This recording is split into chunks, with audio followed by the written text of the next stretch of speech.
Rescuers are scouring an area of sea off the island of Java for the wreckage of an airliner that crashed with 189 people on board. Lion Air flight JT610 went missing from radar just a few minutes after taking off from Jakarta. It was on its way to the city of Pangkal Pinang. We're seeing heartbreaking scenes at the airport where that aircraft was due to land. Families waiting for news of their loved ones. Among the passengers, 20 officials from the Indonesian Finance Ministry. Search teams do now believe that the plane sank. Weather doesn't seem to have been a factor in this crash. The skies were clear when the Boeing 737 went down. Now, the pilot and co-pilot had logged a combined 11,000 flying hours between them. Here with me now to discuss all this, aviation consultant Alistair Rosenshine. He's a former pilot, and you were just telling me, Alistair, that you've flown one of these planes regularly as well, a Boeing 737. Yes, I flew the earlier models, the 100 and 200 series, which are actually materially different from this new type. What is specific about this aircraft is it's got a completely new type of engine. It's called the CFM LEAP 1B engine, and that's a very fuel-efficient engine, but it has carbon composite fan blades.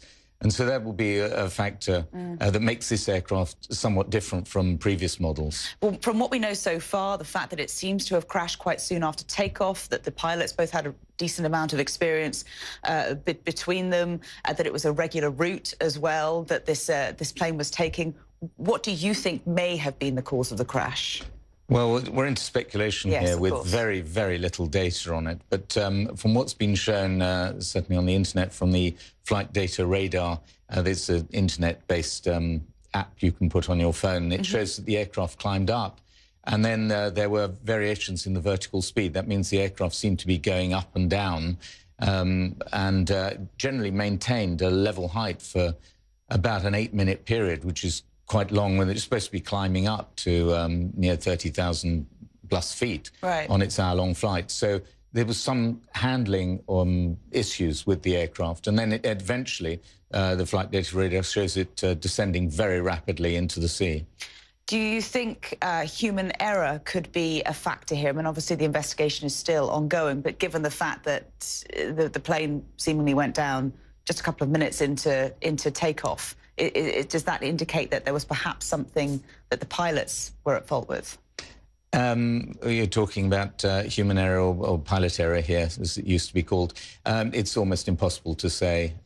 Certainly from, you know, they made a radar call saying they wanted to go back. It's impossible to say whether or not it was pilot error. That doesn't seem like it to me. It sounds like it's probably a mechanical issue. And we understand that, well, at least authorities think that this plane sank, and they're now sending divers down to try and retrieve, presumably, not only, of course, the victims, but black boxes and things like that as well, that might give some more indication as to what happened. Well, yes, here we're talking about the cockpit voice recorder and the flight data recorder. The cockpit voice recorder will record typically about 2 hours of conversation in the flight deck, and that's very important for the accident investigators to reproduce what was happening on the flight deck, so you get the human aspect of it, and whether, you know, the calls for emergency checklists or whatever the two pilots are talking about. And then you've got the flight data recorder, which can record up to 700 parameters, and so all the flight control movements, the pilot's movements of the controls, engine power, fuel flows, etc. And that, you know, you picture these together, and they can reproduce the flight on a computer and show exactly what had happened. You talked a little bit earlier, Alistair, about this aircraft, a Boeing 737. You're very familiar with them, of course, but this was a recent purchase, I understand, by Lion Air, this budget airline in Indonesia, and a relatively a new plane. Well, it was only a few months old, and as you mentioned earlier, the pilots had a lot of experience flying this thing. But with a new aircraft, you have you're not looking at the sort of problems you would find with an older one when things start to go wrong, break, have to be replaced. But then you do sometimes have teething problems with a new aircraft. In this case, it's a completely new type of engine and a new model of aircraft. So Boeing's going to be particularly interested, as indeed does CFM, the aircraft manufacturers. Very interested in what caused this. Yeah, thank you so much for your expertise on this devastating tragedy that is still unfolding in Indonesia. Alistair Rosenshine, we appreciate it.